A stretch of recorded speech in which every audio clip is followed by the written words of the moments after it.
Hello, fellow traveler. How are you doing today? I hope you've created a life you're happy with and you're contented with. And I hope you know the difference between satisfied and contented and then success. In case you don't know, success is what we see in other people, is what normally people see without really knowing whether it is actually genuine or not. And success can come or it can go. But when you learn to be contented with yourself, then that is something that is infinite and will never go anywhere, because you be you since you came, you be you where you are, and you be you when you leave. So let's all learn to be contented. Let's learn to be satisfied. And how do we get to that? When at any given situation or circumstance you do your best, then no matter what follows, you'll be contented. We are very lucky that this is the age whereby we can share everything. And when I say everything, we can share things that deep us and put us in depression or dip us in whatever it's dipping us in, addiction or burdens. And we can share things that help us to ascend. So I've come to a few revelations and I want to share them with you, not to tell you that this is black and white, because I don't believe in that, but I'm talking about my truth so that it helps you open yourself, so that it widens your view of yourself and you see if actually you're so blessed, if actually you're very okay, if actually everything is well and it is in alignment with the will of Creator. And when I say Creator or Source, I mean reality. Whatever is into being, whatever has manifested, it means that's the will of God.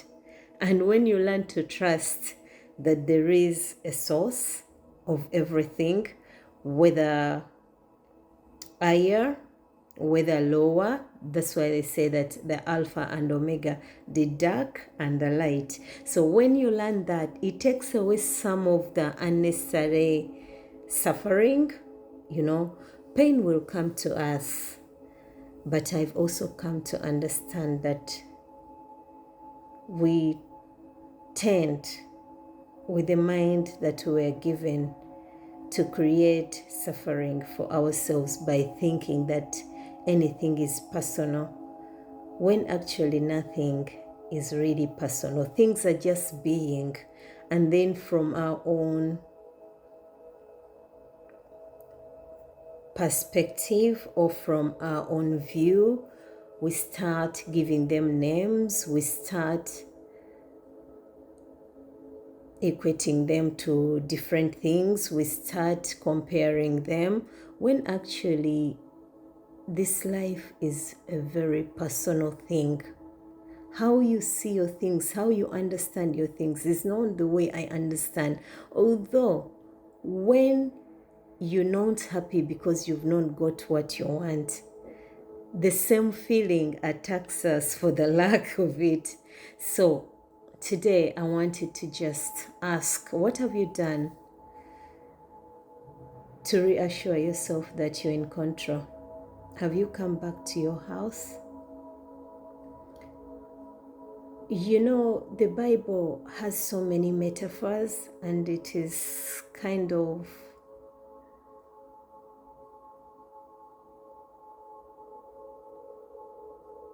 painful that most of us have not got the chance, or we've not been blessed with that awareness and understanding of what most of the things mean. So when we talk of, it has been said that your body is the temple of God, which means that your spirit is the God in you. It's the creating force. But how many of us have created things that bring us suffering, that take away our peace, that take away the love we ought to feel, that take away the joy that we can have? No matter how much material somebody can get, without inner discovery, without knowing thyself, then there will never be peace. We are suffering in this world not because there is less resources. No, we are suffering because we, the people, have failed to understand what matters and what doesn't matter. We've met people in this life and we've bonded with them. But as long as you don't know who you are, then there will always be a problem, because you'll find that you attract people that are not in the same mansion as you ought to be in. So when the Christ, or Jesus the Christ, talked about the many mansions in my Father's house, he was meaning the different thinking, because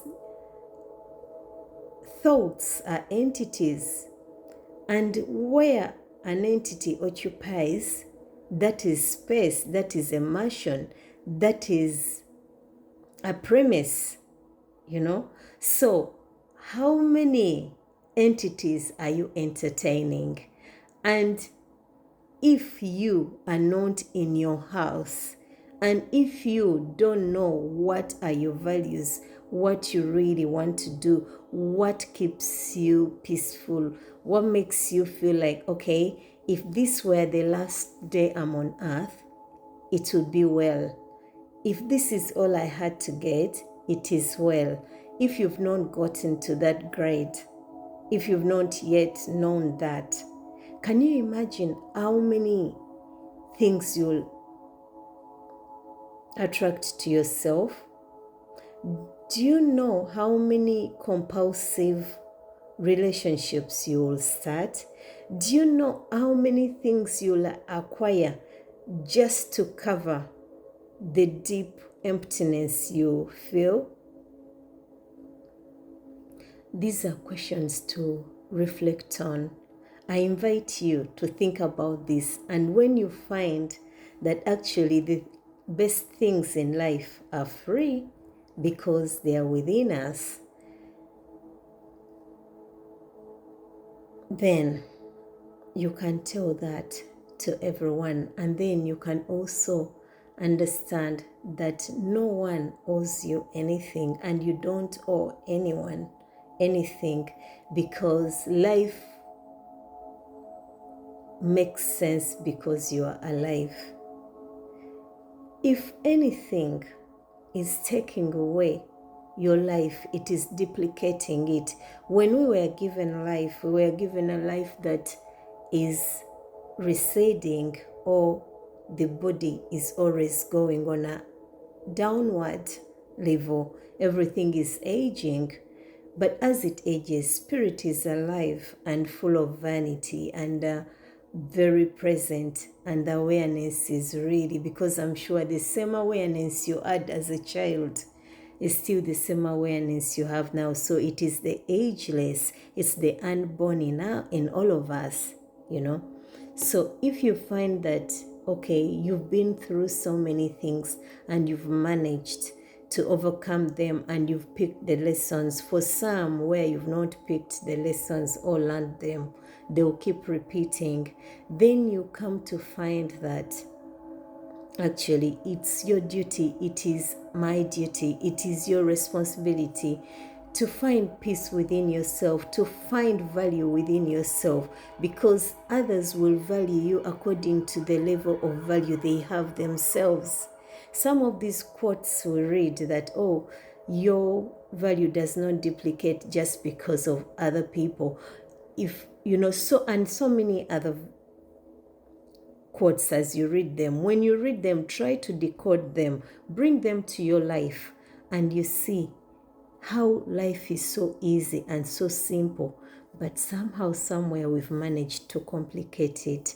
Today, I invite you, try to make your life easy just by breathing easy, just by being you, you know. I talk to you, but really, apart from sending you my love and care, although you've not asked for it, you don't owe me anything. Whether I put out something and no one sees it, whether I talk and you don't see sense in what I'm talking, these are my expressions. I'm just expressing. If by any luck I express and there is somebody who thinks the same way as I do, then it means that, oh, we are expressing similarly. And if it is similar, is there any connection? Then that will be a kind of in-video truth which you can tell another who is suffering. That way we help each other to ascend and become better people, to walk in a vertical way instead of walking horizontally, whereby everything is just stagnant or it is just as it is. We need to be able to find joy. We need to be able to find life and live it regardless of situations.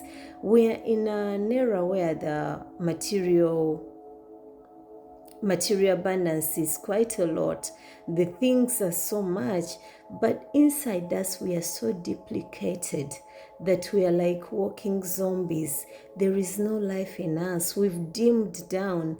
And you find that it's not because that is our nature. It's because we allow situations, we allow people who don't even give us this breath that we have decide the value of us. So from today, you can make a vow to yourself that I'll never let anyone decide my worth.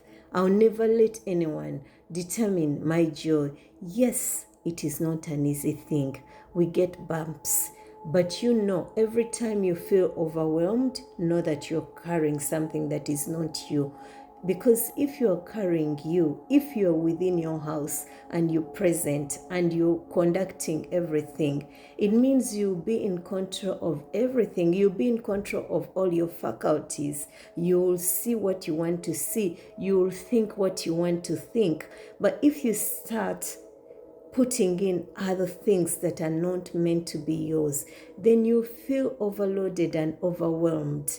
So we need to find a way to declutter, where it is a very common thing whereby every day we clean our houses, every day we take out the rubbish. How about we also start doing that on an individual basis?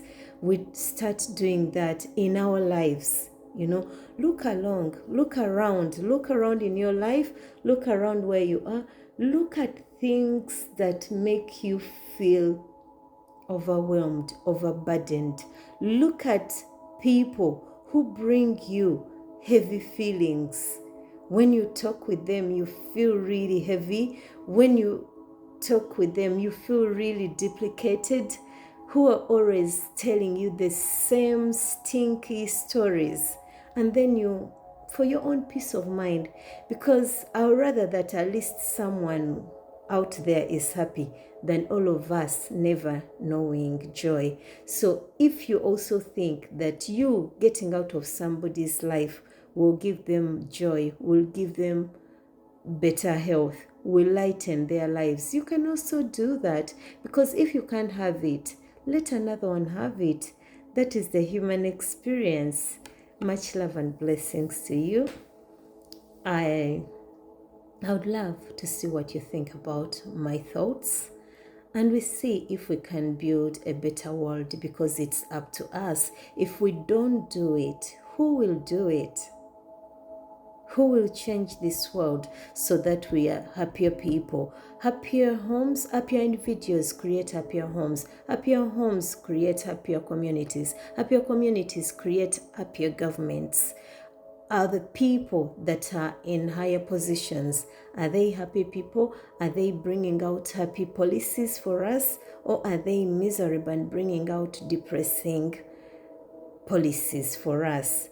If we learn to unwind, then everything will unwind and we will move in a straightforward life, and we will enjoy whatever resources we've been given in our generosity and in gratitude to Source.